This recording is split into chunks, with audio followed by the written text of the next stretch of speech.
ತರಿದು ಚೆಂಡನಾಡುವರು ಅಂತ ಹೇಳ್ತಾರೆ. ಅರ್ಥ ಮಾಡ್ಕೊಡ್ರಿ. ಶರಣರ ನಿಲವನ್ನ ಅರಿಯದವರ ಮಂಡೆ ಅಂದ್ರೇನು? ತಲೆಯನ್ನ ಇದು ಮಾಡಿ ಚೆಂಡು ಅಂದ್ರೇನು? ಅಲ್ಲಿ ಆಡ್ತಾರಲ್ಲ ಬಾಲ್, ಆತರ ಬಾಲ್ ಆಡ್ಲಿಕ್ಕೆ ಬರ್ತಾರಂತ ಹೇಳ್ತಾರೆ.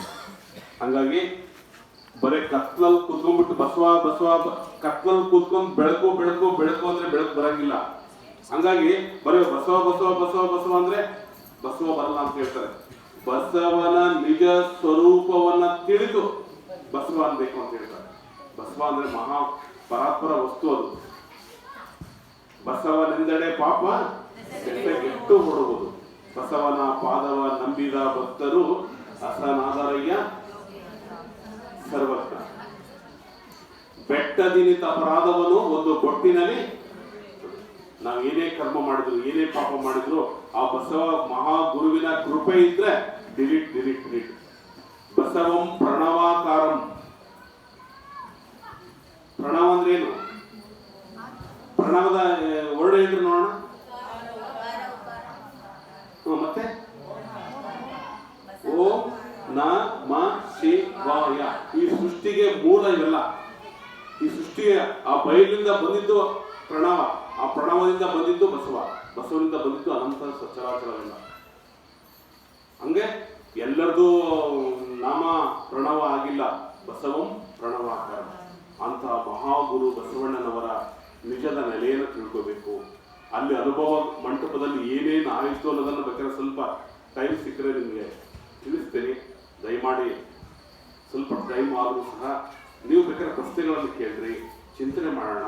ಮಹಾಮನೆಗವಿ ಕ್ಲೀನ್ ಎಷ್ಟು ಮುಖ್ಯನೋ ಇದು ಅಷ್ಟೇ ಮುಖ್ಯ. ಬಸವಣ್ಣನ ಬಗ್ಗೆ ಹೇಳ್ತಾರೆ, ಎಷ್ಟು ಚೆನ್ನಾಗಿ ಹೇಳ್ತಾರೆ. ಪರಿಪೂರ್ಣ ಸಾಹಿತ್ಯವನ್ನ ಸ್ಟಡಿ ಮಾಡ್ಬೇಕು ನಾವು.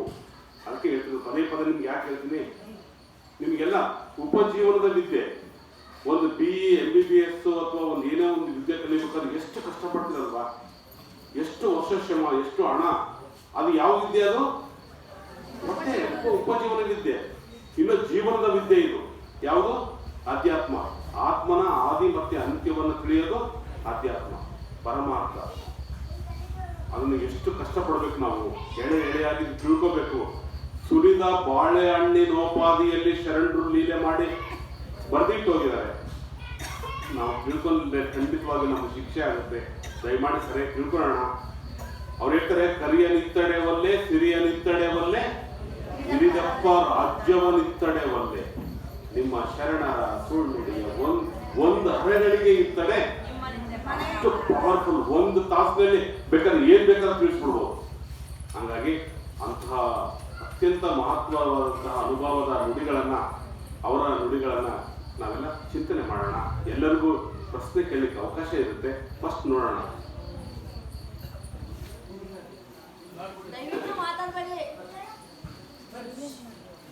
ಫಸ್ಟ್ ಏನು ಇರ್ಲಿಲ್ಲ, ಬಯಲಾಗಿತ್ತು ಅಂತ ಸೈಂಟಿಸ್ಟ್ ಹೇಳ್ತಾರೆ. ನಮ್ಮ ಶರಣರು ಬಯಲಾಗಿತ್ತು, ಆ ಬಯಲಿನಿಂದ ಬಸವ ಬಂತು ಅಂತ ಹೇಳ್ತಾರೆ. ಎಷ್ಟು ಚೆನ್ನಾಗಿ ಹೇಳ್ತಾರೆ, ಘನದೊಳಗೆ ಭಿನ್ನವಿಲ್ಲದಿಪ್ಪ ಶರಣ ತಾನೇ ಬಸವಣ್ಣನೆಂಬ ನಾಮಮಂ ಧರಿಸಿ. ಘನ ಅಂದ್ರೆ ಪರಾತ್ಪರ ವಸ್ತು. ಏನು ಏನು ಇಲ್ಲದಂದು ನೋಡ್ರಿ, ಏನು ಏನು ಇಲ್ಲದಂದು ಪರತತ್ವವು ಬಸವಣ್ಣನು, ಜ್ಯೋತಿಯು ಜ್ಯೋತಿಯ ಬೆಳಗು, ಭಿನ್ನವಿಲ್ಲದಿಪ್ಪಂತೆ ದಿಪ್ಪವೆಂದು ಉಸಿರಿದವು. ಜ್ಯೋತಿ ಅಂದ್ರೆ ಉದಾಹರಣೆ ಬೆಳಕು ಅಥವಾ ಲೈಟು ಮತ್ತೆ ಇಲ್ಲಿ ಏನ್ ಚೆಲ್ಲಿದೆ, ಅದಕ್ಕಂತ ಬೇರೆ ಇದೆಯಾ?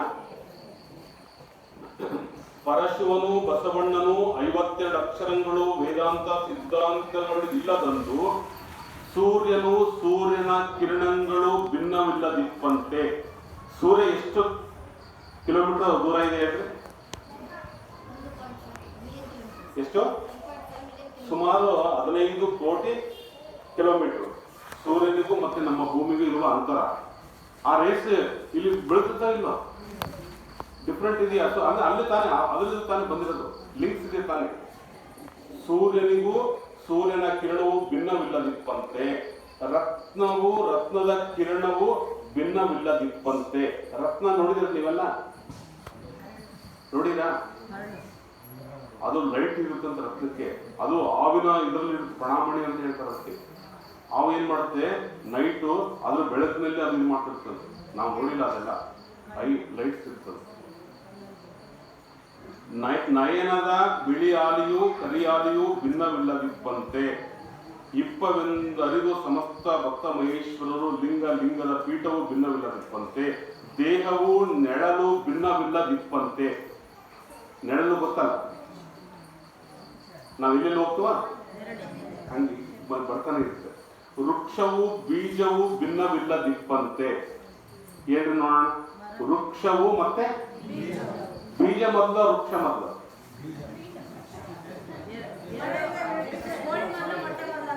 ಏನ್ ತಡ್ರಿ ಸ್ವಲ್ಪ. ಹಾ, ಬೀಜ ಮೊದಲ ವೃಕ್ಷ ಮೊದಲ? ಅಲ್ಲ, ಬೀಜ ಹೆಂಗ್ ಬಂತು, ಮರ ಹೆಂಗ್ ಬಂತು?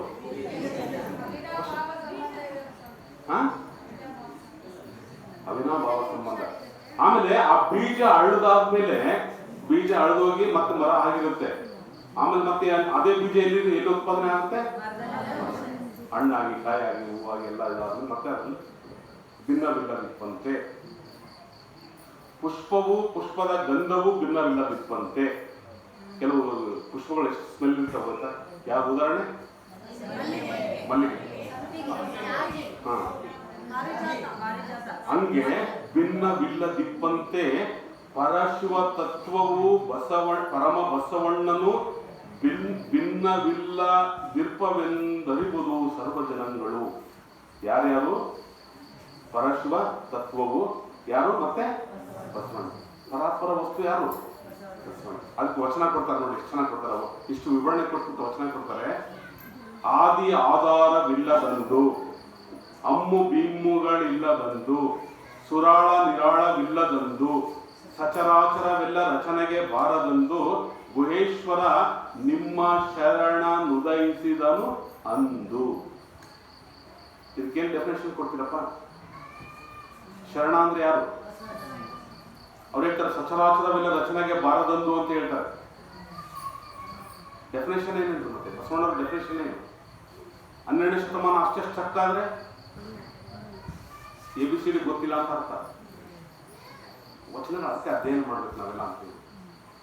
ಮುಂದೆ ಹೇಳ್ತಾರೆ ವಚನ, ನಾದ ಬಿಂದು ಕಳೆಗಳಿಲ್ಲದಂದು ನಿರ್ಭಯನೆಂಬ ಗಣೇಶ್ವರನು. ಗಣೇಶ್ವರ ಅಂತ ಹೆಸರು ಕೊಟ್ಬಿಟ್ಟು ಅವರು ಭಯನೇ ಇಲ್ಲ.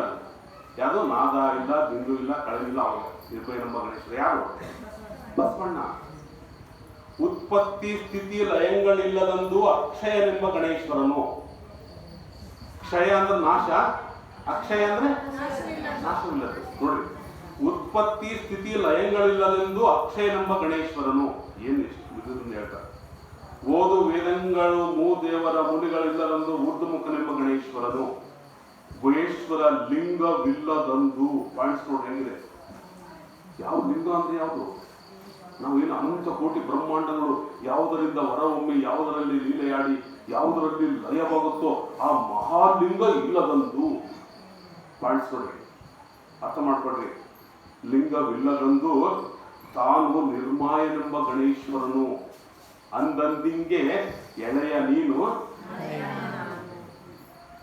ಮುಂದೆ ಹೇಳ್ತಾರೆ ವಚನ ನೋಡಿ, ಒಂದು ಇಲ್ಲದಂದು, ನಂದಿ ವಾಹನವಿಲ್ಲದಂದು, ಅಂದಾರು ಲಿಂಗವ ಕಂಡವರೊಳರೆ, ಅಂದಾರು ಲಿಂಗವ ಕಂಡು ಹೇಳಿದವರೊಳರೆ, ನಿರಂತರ ತಮಂದವಿಲ್ಲದಂದು, ಕೂಡಲ ಚೆನ್ನ ಸಂಗಯ್ಯನಲ್ಲಿ ಬಸವಣ್ಣನೊಬ್ಬನೇ ಉದಯವಾದನು.